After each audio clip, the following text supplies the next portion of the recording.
Paint.com, and I just finished this Harambe beanbag cornhole game. I used wiki colors and illustration colors to do the cornhole game, and then I'm going to clear coat it tomorrow with automotive clear and make it super nice like glass. Just want to show you the finished product from my stream.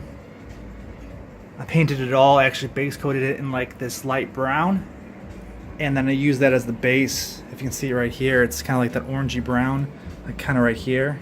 And then I added white, actually like a medium gray for his mid-tone, and that's the main color. I mixed that. So you get a chance to check out my stream. You can see all that on there.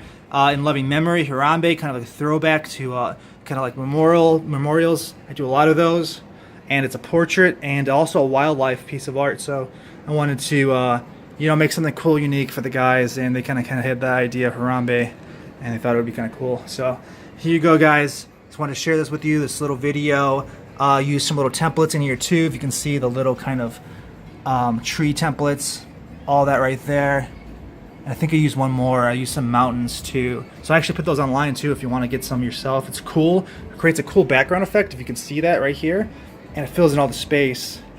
Sometimes you're confused of what to do in the background, but you want to make it like a painting, super fast, super quick, and you can do like a whole complete kind of art kind of piece too, and make some money with it too, you know, because if you add all the background elements, man, just charge it up, and that's what I do with my stuff. So here you go, guys. Appreciate you for watching. Just want to share this with you, and check out my streams, check out everything. Again, I'm going to have some more tutorial videos coming out soon. Just want to share this with you guys before I get out of here. Harambe, in loving memory. Later. Bye.